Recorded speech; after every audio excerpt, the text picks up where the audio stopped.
Bonjour, classe. Bonjour, monsieur le professeur. Bonjour, monsieur le professeur. Bienvenue à la Théologie 101. Au cours de ce semestre, il y aura un quiz chaque vendredi, un ami parcourrait un examen final. Votre note tout dépendra de ces tests. Maintenant, nous allons commencer notre exégèse avec l'évangile de Jean, à partir de la 14e chapitre et le verset 25. Tout cela j'ai parlé tout avec vous. Mais le Paraclet, l'Esprit Saint, que le Père enverra en mon nom, vous enseignera toutes choses et vous rappellera tout ce que je vous ai dit. Maintenant, il est très clairement de ce passage que Jésus nous dit que nous pouvons nous attendre l'Esprit Saint de nous donner l'instruction individuelle, si nous nous contentons d'apprendre à entendre sa voix. Excusez-moi, professeur, mais ce que cela signifie que nous n'avons pas besoin de lire la Bible? Pas du tout. Mais si nous pouvons apprendre ce que nous avons besoin de savoir directement de l'Esprit Saint, pourquoi avons-nous besoin de la Bible à tous? Donc, vous pouvez passer les tests. Mais si nous pouvons apprendre ce que nous avons besoin de savoir directement de l'Esprit Saint, peut-être, nous pouvons passer les tests avec ce que nous apprenons de l'Esprit Saint. Eh bien, Professeur, je prends une lourde charge de classe de ce semestre. Pouvez-vous nous dire comment entendre la voix de Dieu? Afin que je puisse sauter cette classe, et présentez-vous pour le test? Mais si nous pouvons apprendre ce que nous avons besoin de savoir directement de l'Esprit Saint, peut-être, nous n'avons pas vraiment besoin de prendre cette classe. ne sois pas stupide. Si vous n'avez pas besoin de cette classe, je serai au chômage. Mais ce n'est pas que l'implication de ce passage. Qu'est-ce que c'est? Si nous avons l'Esprit Saint de nous donner l'instruction individuelle, nous n'avons pas vraiment besoin de cette même classe ou d'un enseignant. Eh bien, comment voulez-vous passer les tests? Maintenant que j'y pense, le professeur, peut-être les tests sont inutiles aussi. Inutile? Oui, si nous obtenons notre connaissance directement de l'Esprit Saint, par définition, nous l'obtenons sans erreur. Par conséquent, un test est superflu. Je ne sais pas ce sujet. Attendez une minute. Si nous recevons toute notre connaissance directement de l'Esprit Saint, que faire si certains d'entre nous en désaccord les uns avec les autres? Qu'en est-il? Si l'un de nous est faux, cela signifie que le Saint-Esprit est mauvais. Le Saint-Esprit ne se trompe jamais. Mais les chrétiens en désaccord tout le temps.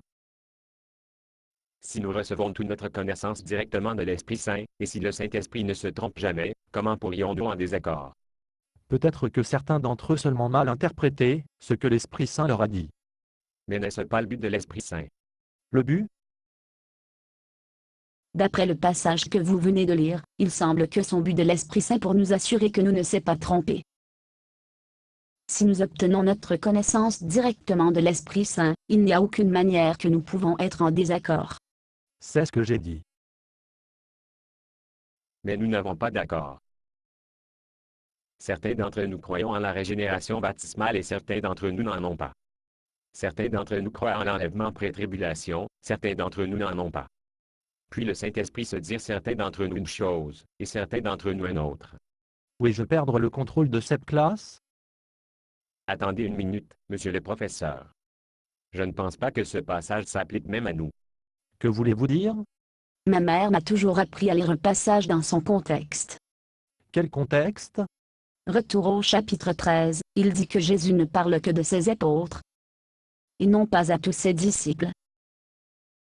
Comment êtes-vous arrivé à cette conclusion? On dit ici que c'est jour de fête de la Pâque. C'est juste Jésus et ses 12 apôtres dans la salle.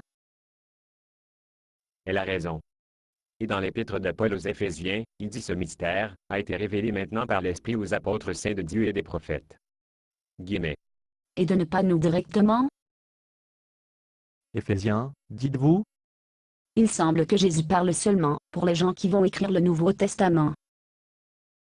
Il appelle l'Esprit Saint pour s'assurer que tout se passe bien. Alors, ce passage ne s'applique pas à nous. Oui, c'est fait. Eh bien, cela s'applique à nous en ce sens que nous pouvons être confiants que le Nouveau Testament on peut faire confiance.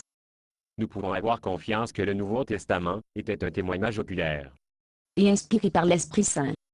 Mais le professeur vient de nous dire que dans ce passage, Jésus nous dit que nous pouvons nous attendre l'Esprit Saint de nous donner l'instruction individuelle, si nous nous contentons d'apprendre à entendre sa voix. Oui, j'ai fait, n'ai-je pas? Je ne vois pas comment vous qu'à partir de ce passage. Moi non plus. Professeur, pouvez-vous nous dire où dans la Bible, il nous dit comment nous pouvons apprendre à entendre sa voix? Comment? Oui, comment nous pouvons apprendre à entendre la voix de Dieu? Oui. Je suis sûr que c'est là quelque part. Eh bien, en fait. Funny. Il semblait si convaincant quand j'ai lu ce livre best-seller. Alors, peut-être il n'y a aucune base biblique pour l'idée que nous pouvons en quelque sorte apprendre à entendre la voix de Dieu? Je suis sûr que c'est là quelque part. Je vais essayer de le trouver pour vous. Je vous le ferai savoir. Collectif rejeté. Cela va être un semestre longtemps. Basé sur une pièce de Boxnor. Conditions d'utilisation, ne pas vendre une partie de ce script, même si vous le réécrire. Ne payez pas les redevances, même si vous faites de l'argent à partir de performances. Vous pouvez reproduire et distribuer ce script librement, mais toutes les copies doivent contenir cette déclaration de copyright.